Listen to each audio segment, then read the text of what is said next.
The Trumpet Daily with Stephen Flurry. Hello again, everyone, and welcome back to the Trumpet Daily radio show. Busy day here at Edstone with classes. Earlier this morning, we recorded a TV program for later on this weekend. We'll probably use some of that information or some of that content coming up in the second segment. But to begin with, another political earthquake. Yet another one, this time in Ireland.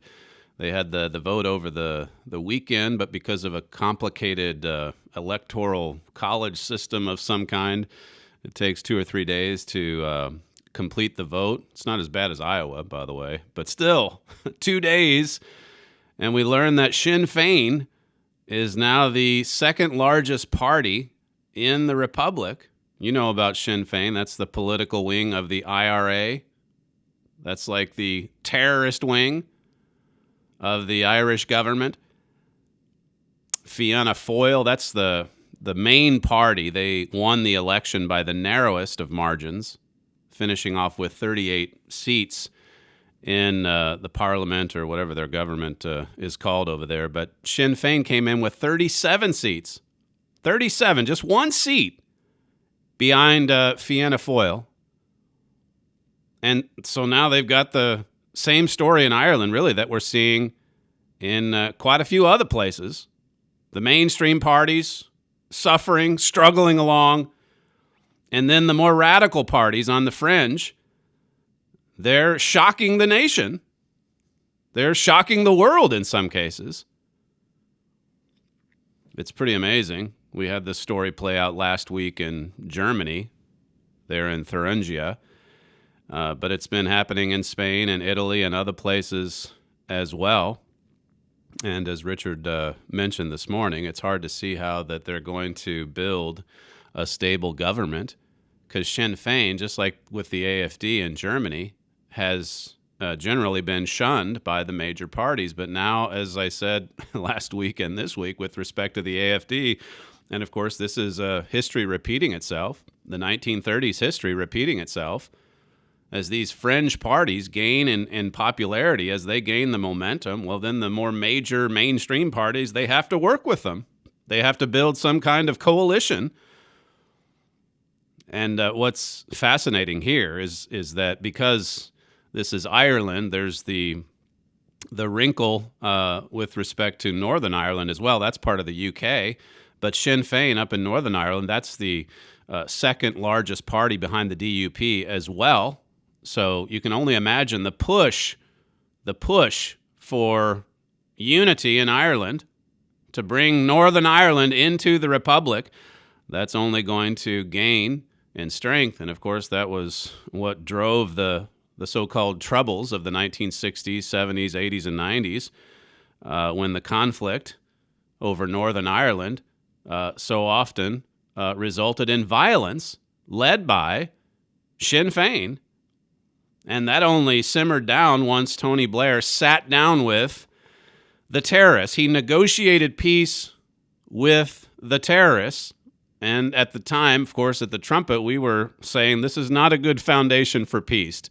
It's not good to sit down across the negotiating table with Hamas or with Hezbollah, or in this case with Sinn Fein.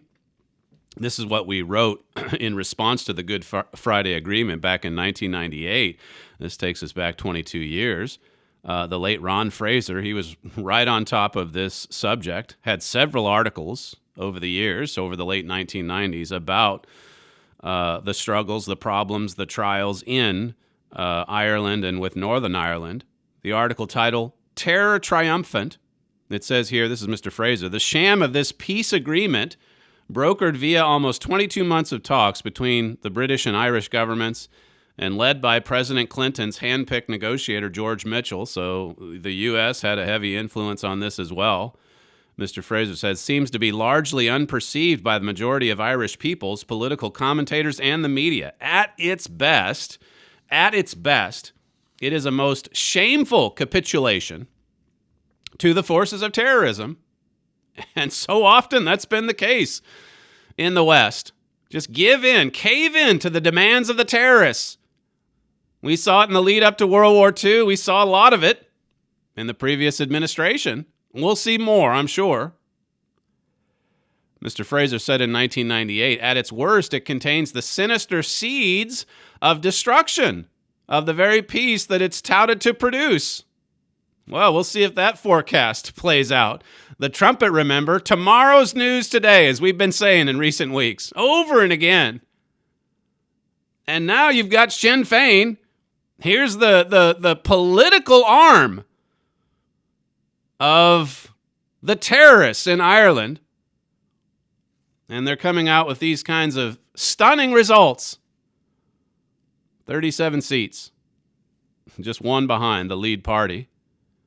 Mr. Fraser said the plain fact is that given a few years, the Protestant majority in Ulster will be overwhelmed by the much more rapidly reproducing Catholic minority.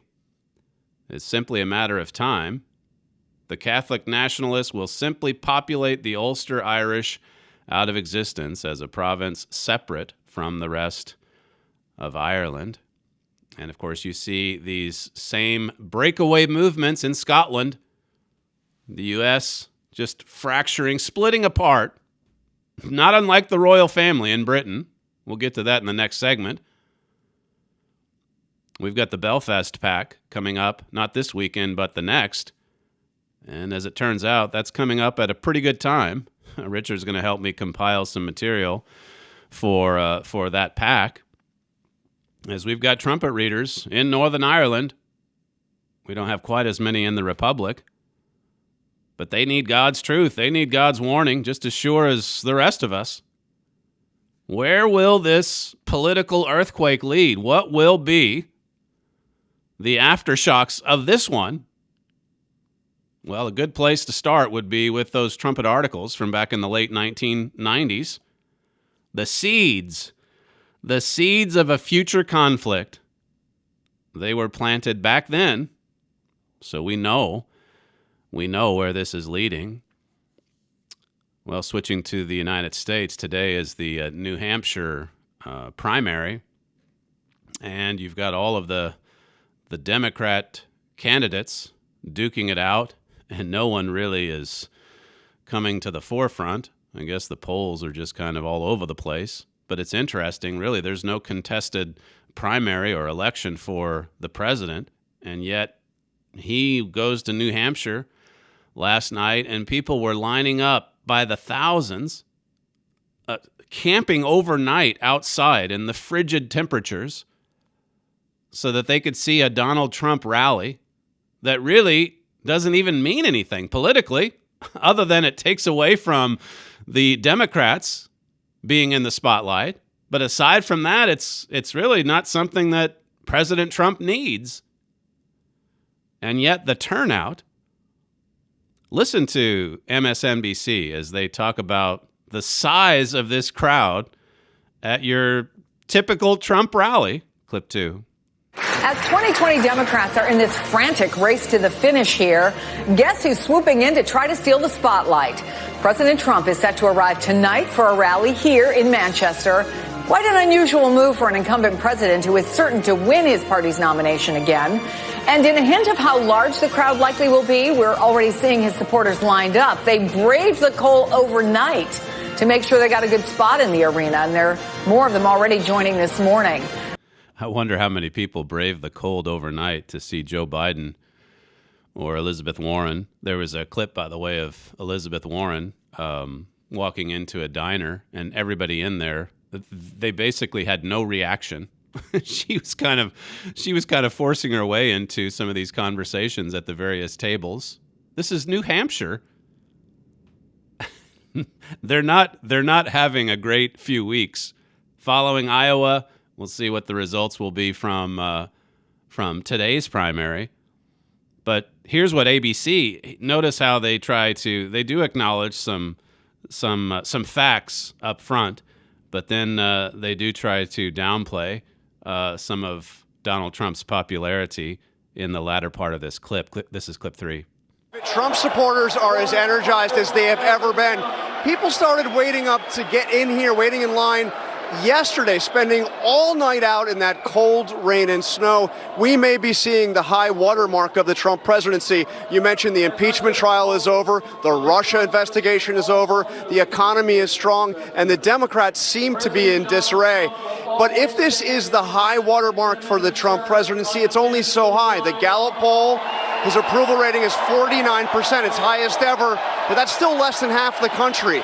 Trump will have a tough battle for re-election no matter who the Democrats nominate, and trust me, his campaign knows it. Now, I don't think his campaign's just taking it for granted, and they probably shouldn't, knowing how evenly divided the split is. But for a reporter to say that he's in for a tough battle, no matter who the Democrats nominate, and his campaign knows it, how does he know? How does he know it won't be a disaster all the way through to the election? Chris Hayes last night, he's on MSNBC, and I forget the name of the arena that President Trump was in with the thousands and thousands of people, but he was across the street at it seemed more like a town hall. He was kind of standing and talking to the crowd, and they were it was a smaller crowd. They were very quiet. He was acknowledging the fact that there's quite a few Democrats who are worried right now. And so here he is talking about how President Trump is vulnerable. This is clip 4. The Trump campaign would be more than happy to have you believe that the president, again, right across the street right now, is some kind of colossus. And that, by the way, is how he is planning to win. He's planning to win by projecting that very idea. That he is here, it's why he's here in New Hampshire tonight, right? There's no contested Republican primary. He doesn't have to be here. The idea is to literally intimidate Democrats, to scare them. Now, the president is many things. He is a bigot. He is a liar. He is a narcissist. But above all else, from the day that he inherited his daddy's business and much of his fortune, he has been a con man. You can ask nearly anyone who's ever done business with the guy. That's fundamentally what he is. That's his core. He's a con man. That's a news anchor on MSNBC saying that the president's a con man who's there. He's there in Manchester to intimidate and to scare Democrats. He's evil, remember. He's Hitler. And more recently, one even compared him to Satan. So this is Satan incarnate. He's up in New Hampshire, and he's trying to intimidate those bad Democrats. Here's one. Just listen to this one. This is the last one from Chris Hayes, clip 5. But the idea that this is some terrifyingly popular juggernaut is just not borne out by the facts. The stuff he's actually doing, almost all of it is wildly unpopular. So who is the con man? The stuff that he's actually doing, the stuff that President Trump is actually doing, almost all of it, says Chris Hayes, is wildly unpopular. He says this across the street from lines, thousands of people in line, spending the night to get into an arena to hear Donald Trump. I think there's some things he's doing that are quite popular, wildly popular. But they're all nervous. They're all worried. And some of the talking heads, as you hear there, they're trying to comfort the Democrats. They've had such a difficult last couple of weeks. But look, you look at the party following the Iowa caucus, the Democrat Party being in a state of disarray. As I said about Elizabeth Warren walking into the diner, nobody really does much of anything. Joe Biden evidently is in pretty much a nosedive. And then you've got the party, the Democrat Party, panicking over the thought of Bernie Sanders, the socialist, winning the nomination. And quite a few people speculating that he's going to be cheated out of the nomination again. Look, we're not in the prognostication business any more than some of those talking heads. But the fact that they would just rule out that he's well on his way to victory or that he isn't. He's unpopular. I think that Hayes went on to say that he's vulnerable politically. He's beatable. He wants you to believe he's strong, but he isn't. And again, when you think about the prophecy regarding Jeroboam II there, 2 Kings 14, there is some strength there. There certainly is some popularity there. There certainly is an expansion, a temporary resurgence even. And we've written about that through and through.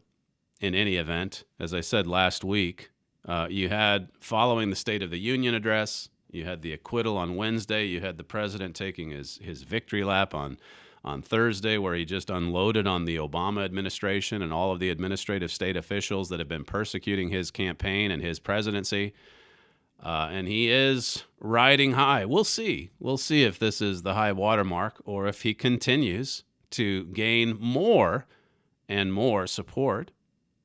When we come back, we'll look at some of the most dramatic events that are happening even in this calendar year, just these first 6 or 7 weeks of 2020. You're listening to Stephen Flurry, and this is the Trumpet Daily radio show. If you'd like to email the program, you can send comments to td@kpcg.fm. We'll be right back.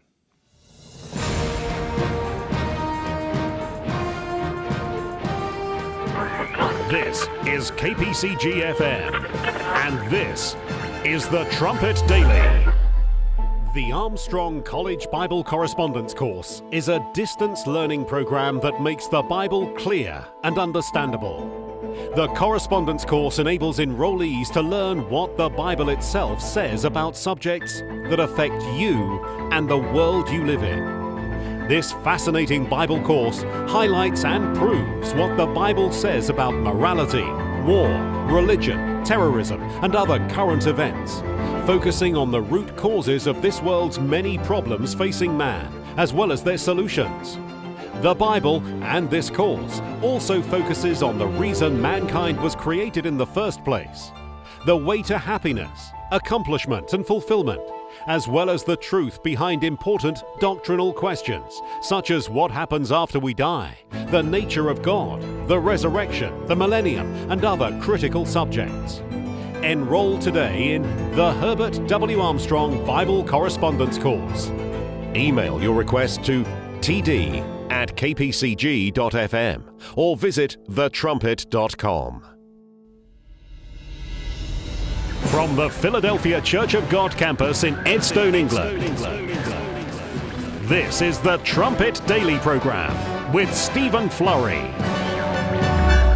We're less than 2 months into the calendar year, and just look at what has happened already. Right at the start of the year, you had the attack on the U.S. Embassy in Baghdad, and then those retaliatory strikes on those Iranian militia sites.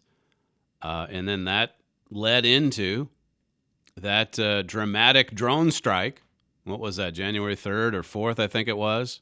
Qasem Soleimani taken out along with quite a few other terrorists, and no collateral damage either. And of course, all the commentators who then followed all of that saying that we're surely in the midst of a regional war with Iran. There was the missile strike, I guess, that just landed in the sand. And then after that, the Iranians were so scared that the U.S. would answer back that they destroyed a commercial airliner over Tehran. Just the first few days of January. And then you get into the month of February, as we covered on this program.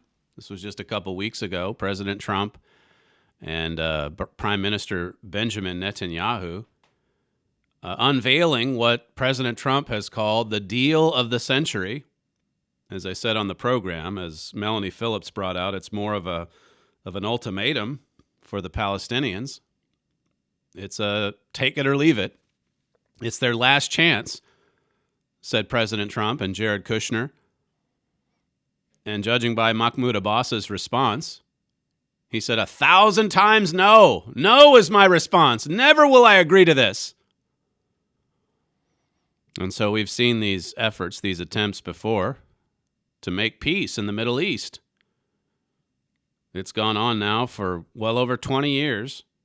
And why have so many presidents and prime ministers, why have so many diplomats and peacemakers failed to bring peace to the Middle East? Well, the peace process, the one that works, that's to be established by Jesus Christ and the God family. January also, we saw the Australian bushfires take out large swaths of territory in Australia, oppressive heat to go with it. Quite a few of those fires started by arsonists, which the left-wing media didn't want to cover. But that's the truth. That's what's happened. And now you get some of the other extremes. Here in the month of February, I got an email from one of our listeners who talked about wading through torrential floods from rains, from torrential downpours. And you can read in Amos 4, verses 7 through 8, about God sending drought to one city and floods to another. And that's been the trend worldwide. We've seen those kinds of things all over the world. And yet all the commentators, all of the talking heads, they want to blame it on climate change, which is an easy out. It's so easy to blame climate change. And yet think about, like I said on the program we taped earlier today, think about what the Bible, how much the Bible has to say about weather-related catastrophes and so-called natural disasters. It's in the Old Testament, in the New Testament. It's in the beginning of the books. It's at the end in Revelation. Jesus Christ talked about it in the Gospels. And yet people want to blame it on climate change. And you had all the Hollywood celebrities the other night. Surprise, surprise. Giving their speeches about climate change and hate Trump. Climate change, hate Trump. Vladimir Putin, he announced last month that he's making sweeping changes to Russia's constitution. He fired the parliament. He's the czar for life. This is all this year, and we're not even 7 weeks into it. He's the czar of all the Russians for another decade or more, says Bloomberg. Now he's up there with President Xi in China. The dictators are in place to lead the kings of the East. And so all that we're lacking, really, is that strong man in Germany. But now you see Germany in turmoil. You see Germany in the midst of a political crisis. You see mainstream parties, just like we covered in the first segment, reaching out to the fringe, reaching out to the extremists. Because, well, the way they view it, they have no choice. And those far right and far left parties are gaining in popularity. People are disgruntled. People are unhappy. They want new leadership. They want strong leadership. Chancellor Merkel's already announced that she's not going to seek re-election. She's going to stand down. And then now her chosen successor, as Richard Palmer wrote about last night in the Trumpet Brief, she's resigned. So who's the next leader? The CDU's not planning to get a new leader until this summer. So this is a pretty significant period of uncertainty in German politics. Leaderless Germany. What happens in Germany when there's political instability? History informs. Germany, as I said yesterday, it's only had 9 chancellors since the end of World War II. And other Western nations have had 15 to 20 to 30 sometimes. I think Italy's had over 30 leaders since the end of World War II. Germany's had 9. But now they're in political disarray. So they want a strong leader. They want a strong leader to help bring Europe together. Not just because of the authoritarians to the east, but because of the turmoil following Brexit. And this was something that Herbert W. Armstrong, he was on top of this before, not just before Brexit, before the European Union even came along. Before the European Union, it was Herbert Armstrong saying there's going to be a union of nations to come together in Europe, and Britain's not going to be a part of it. And almost all of that's been fulfilled. It just needs to be downsized to 10 kings or kingdoms. Everything else, it's been spot on.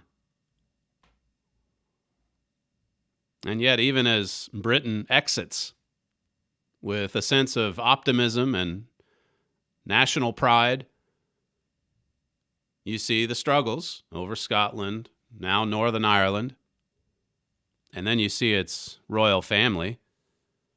The fall of the British royal family, that's from September of 2017. My father wrote about it also in the New Throne of David. You know all about Prince Andrew. Now that goes back to December of last year, but still, it's just in the last 3 months. And then Harry and Meghan. That was a few weeks ago. And then just this morning, we find out that it looks like the first divorce is about to happen. Among the Queen's grandchildren, Peter Phillips. He's the son of Princess Anne. She's the second child of Queen Elizabeth. But Peter Phillips, his Canadian wife, Autumn, she wants to separate. She wants to go the way of Meghan. She wants to follow Meghan back to Canada. And according to press reports here, Phillips is apparently he's shocked by the news. One friend is quoted in the press as saying he thought he was happily married and had the perfect family with 2 lovely daughters. But he's now in total shock. Total shock. 2 daughters, 9 and 7 years of age. Savannah, the oldest, she was the Queen's first great-grandchild. Notice this. This is a friend of Phillips. He said, it's the last thing that the Queen needs after all her recent troubles. And you get the feeling that the royal family is falling apart. You get the feeling. Now, who wrote about this? Years ago. You go back even before the Trumpet. Mr. Armstrong was talking about it in the early 1980s, following the marriage between Charles and Diana. Who wrote about this before it actually happened? Tomorrow's news today. Here's someone today, an insider, saying, you get the feeling that the royal family is falling apart. That's the Trumpet headline from September of 2017. Tomorrow's news today. Well, don't forget about the impeachment farce. That all happened in this year as well, this calendar year, at least the trial. The investigation was last year.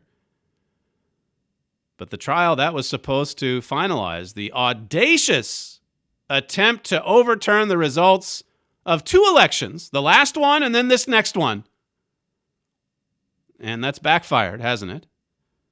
It's back to the point where you have the Democratic Party in disarray, as I say. But you look at these attacks, these plots made behind closed doors, the leaks. You go back to when they voted on whether or not they were going to have more witnesses, and then the night before they voted on the conviction or whether or not he was going to be convicted or acquitted. And both nights, there were these explosive bombshell leaks. Just the night before, John Bolton's going to say this. And then there were more revelations from John Bolton. Everything carefully coordinated, just like it was with Vindman and the whistleblower. And President Trump, to his credit, he's trying to drain the swamp. He's trying to fire off some of these people or fire them and reduce the size of the NSC and just get them out of the White House. They're all just there eavesdropping and leaking. What a way to run the government. There was a talk radio host last week this was from the U.S., who said that he was commenting on just how close, again, think of some of the things my father's written in recent years, but he commented on how close America came to being a police state. He said we were so close to the point of never having a free and fair election again. And then I played that clip for you on Friday from Devin Nunes. who said, I've been telling my Republican colleagues, why even talk to the press? Why talk to them? They're the enemy. They're working against the United States of America. They're on the other team. They're on the other side. Don't waste your time. On yesterday's program, we talked about the coronavirus, this epidemic. What is it now? Over 40,000, I think it is, that have contracted this disease. Over 1,000 that have died because of it. We went through the Four Horsemen of the Apocalypse booklet, or at least some of the content from it. We showed you that footage, that frightening footage from China, these women being dragged out of their houses and into vans and off to who knows where. This is Fox News last night commenting on that disturbing footage, clip 1. There is disturbing new video coming out of China showing at least 2 women being dragged out of an apartment building by what appear to be police officers wearing masks. The women are trying to resist but are clearly overmatched and overpowered. And as the women are put in the bus, you can hear the heartrending sound of children screaming, babies crying. And a man trying to defend the women is also being pushed back. We have not independently verified the video, but it coincides with numerous reports saying China is rounding up the infected in Wuhan and taking them to internment camps. China puts the death toll officially now at 1,016 by their count, with over 42,000 infected. Rounding up the wounded and taking them off to internment camps. This is 2020. This is our very modern age, and yet your Bible prophesies of some very disturbing scenes to happen in the last days. I mentioned yesterday Ezekiel 38:22, and I will plead against him with pestilence and with blood. God is pleading. We also went through Revelation 6, a couple verses anyway, those 7 seals of Revelation, the first 4 seals of which are known as the 4 horsemen of the apocalypse, representing religious deception and war and famine and disease. These are for the last days. You look at these 4 horsemen, the 3 riders, and then the 4th, the anemic-looking horseman, that represents disease, and the Bible says it'll slay the 4th part of the earth. So what we're seeing today is just a tiny part of the overall picture. That's what we've got to be preparing for. We've got to be emotionally and mentally and spiritually, even physically prepared for what's coming. Revelation isn't the only book that talks about disease epidemics. Jesus Christ talks about famine and pestilence in the Gospels. This is New Testament theology. How come you don't hear about this in the traditional Christian world? Why won't the evangelicals speak of this? This is what the Bible prophesies. So many of them are deluding themselves into thinking that the Israelite nations, the United States, Britain, and Judah, or the little Israeli state, they delude themselves into thinking that our nations can do no wrong. That God's benignly smiling down upon us. What did Jesus say that we ought to be doing at this moment? Matthew 24, verse 37, it says, "But as the days of Noah were, so also shall the coming of the Son of Man be. For as in the days that were before the flood, they were eating and drinking, marrying and giving in marriage, until the day that Noah entered into the ark, and knew not until the flood came and took them all away. So shall also the coming of the Son of Man be." So Noah, he made the most of his years in the wilderness. All the mocking and the ridicule, 100 years of it. And yet he just kept building. And he was surrounded. He was surrounded by people who were lost in the present, who did not discern the signs of the times until it was too late. It says in verse 44, "Therefore be you also ready, for in such an hour as you think not, the Son of Man comes." And so now Now is the time to draw closer to God, to study Bible prophecy.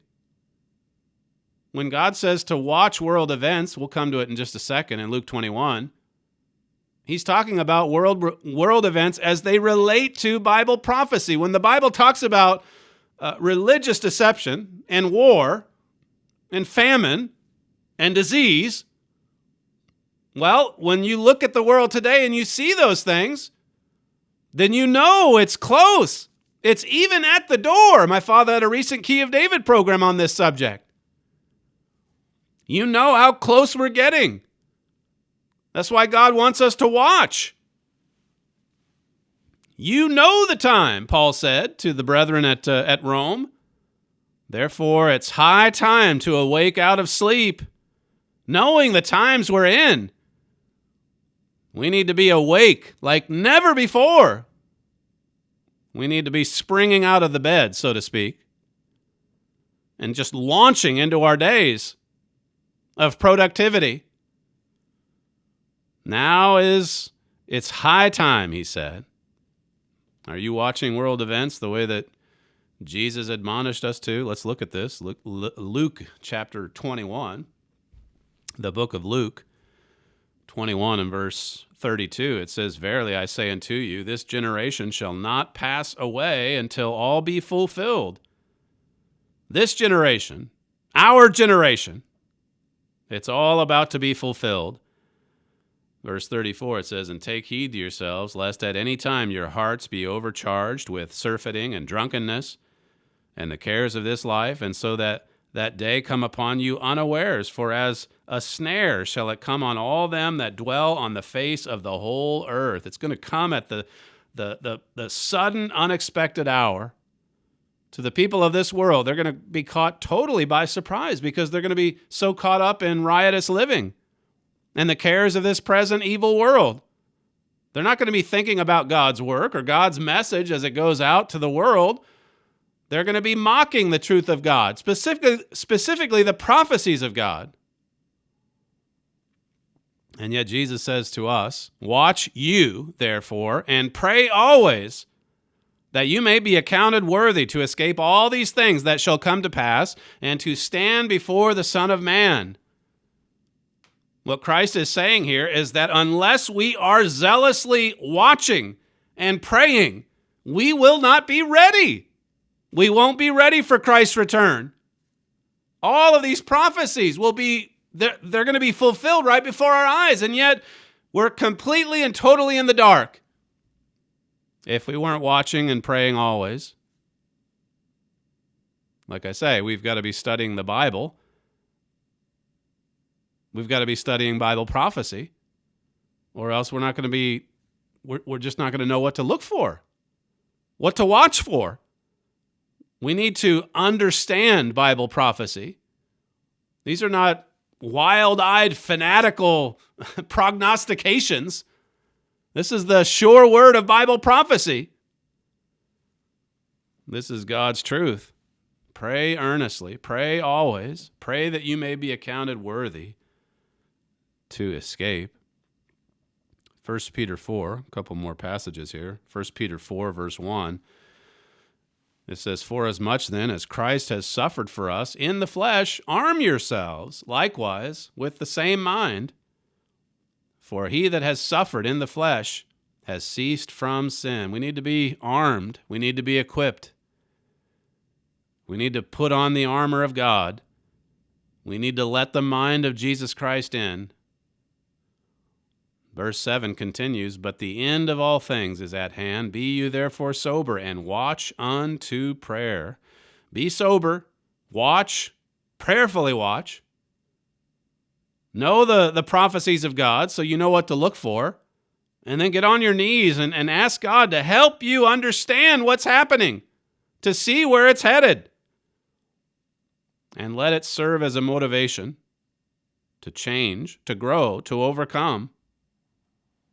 My father writes, we've given this quote so many times before, but it says, "The fact that Christ's return is so near should change our behavior. The knowledge of Christ's imminent return should make us urgent spiritually." The fact that we're getting so close, the fact that there's disease epidemics, that there's drought, floods, fires, all these weather upsets, all of these wars and rumors of wars, the violence, the conflict between nations, within families, the conflict in government between political parties, mainstream parties reaching out to the far right or the far left, reaching out to terrorist organizations, appeasement. We're seeing all of these things. It's a dangerous world. And Paul said it's only going to get worse. It's going to get a lot worse before it finally gets so much better. Let me conclude by going through Psalm 91. I think I just quickly read through a couple of these verses yesterday, but we can go back and get a little more context. That's the nice thing about daily radio. You get to continue the study, to go a little deeper from one day to the next. But in Psalm 91 and verse 1, it says, "He that dwells in the secret place of the Most High shall abide under the shadow of the Almighty. I will say of the Lord, He is my refuge and my fortress, my God. In Him will I trust." You look at all of the so-called solutions that man has come up with. None of it's worked. You would think there'd be more people on earth today saying, look, we've tried and tried and tried, but we've got to look to God now. He's our refuge. He is our fortress. He's the one I'm going to trust. Only God can save us. That's what the commentators and the talking heads and the educators of today, that's what they all need to know. Verse 4, it says, "He shall cover you with His feathers, and under His wings shall you trust. His truth shall be your shield and buckler. You shall not be afraid for the terror by night, nor for the arrow that flies by the day." You don't have to be afraid of terrorism or from wars and rumors of wars. All of this danger, all of this violence, it's prophesied for our day. And yet God says in this psalm, "Nor for the pestilence that walks in darkness, nor for the destruction that wastes at noonday." It says, 1,000 shall fall at your side and 10,000 at your right hand, but it shall not come near to you. See how strong and bold is our faith. How courageous are we? Can we go before God and claim this promise? Can we know that even in the midst of a dangerous world that's just getting more dangerous and more dark with each passing day, can we go to God with this prayer and know that He'll still let our lights shine in this dark world? He'll back us up even when the persecution does start coming. We're going to need this kind of faith. We're going to need this kind of protection, this kind of refuge. And God is there to provide it if we'll just look to Him, if we'll just trust Him. When we come back, we'll conclude today's program with some feedback that's come in over the last couple of weeks. You're listening to Stephen Flurry, and this is the Trumpet Daily Radio Show. If you'd like to submit feedback, you can do that by emailing TD at kpcg.fm. We'll be right back.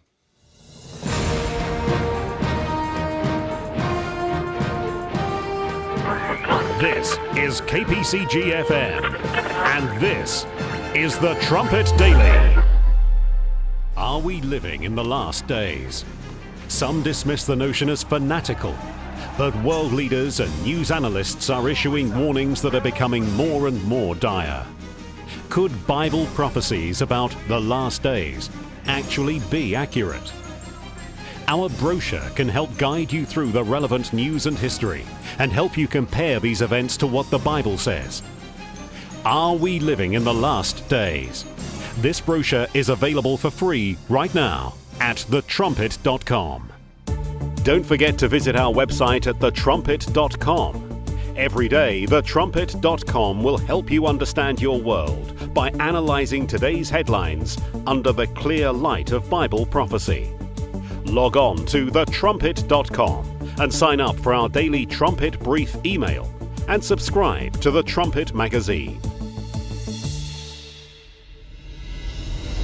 From the Philadelphia Church of God campus in Edstone, England, this is the Trumpet Daily program with Stephen Flurry. We've only been on the YouTube live stream, I think, since September or October of last year, and it was only a few weeks ago, maybe it was a month or two, when we started to include that on our Facebook page as well. Richard was saying that yesterday's show, the one on the coronavirus, that it had 278 1-minute plus views on Facebook. This is people that are tuning in to watch it, or at least a good part of it, and not just leave after a few seconds. But that 278 compares to what has typically been about 120 to 200, so a pretty strong showing yesterday. Some of that might have to do with the subject matter, the coronavirus, which even if you look at some of the articles we've posted on the trumpet.com website, when you put a disease epidemic together with the Bible or Bible prophecy, it does get some attention, which would suggest that people are looking for answers. They want to know why these events are happening, and good for them. At least they're curious. At least their heads are not completely buried in the sand. So some encouraging numbers there. If you haven't heard that program or watched it, you can see it on the YouTube page or at the trumpet.com website as a podcast. This was an email we got following the Birmingham pack just a week and a half ago. It says, I just wanted to touch base to say how much I enjoyed the pack last Sunday. Your presentation was absolutely wonderful in my humble opinion. It is the directness of the PCG message that continues to grab me. That and the accuracy. Herbert Armstrong was no ordinary man. I feel sure that he truly was an apostle that God promised in the end times. It says, during your presentation, you made a point that struck me. It was absolutely meant for me. You said you can't force your view on people. If they ask, then, as the Bible tells us, answer them with enthusiasm. I will bear this in mind henceforth. Once again, I so enjoyed the meeting. It was a privilege to finally meet you guys in person. The very best to you and to all of the wonderful staff at the PCG. And that comes in from Coventry, just down the road from Edstone. This one here says, it's from Australia. It says, just want to thank you again for all the great work on your TD radio show. Truly, you are my only trusted source of real news. Whether I listen to you at the gym, in the car, or perhaps on a daily walk, you are both my information source and inspiration source. Also, I really love your mini Bible studies. I appreciate the comments and coverage you did on my country, and how you reported on our record-breaking drought followed by catastrophic bushfires. But since then, we have also had record-breaking heat waves in Sydney with temperatures reaching 53 degrees Celsius. And now, today, torrential rain and flooding across the same region. This is exactly what I was saying in the previous segment. Just like it says in Amos 4, verses 7 to 9. A little bit more in the way of feedback. This one here says, pestilence, famines, flooding, cataclysmic events all over the world, right in line with Bible prophecy. Another one writes, this is the only radio program that I listen to. I wish the world would follow suit. Another one here says, good morning. I wish more people would listen to this program. I guess a lot of people wish that more people would tune in than they do worldly programs. Thanks to God for this podcast, prophecy fulfilled by what is happening in the world today.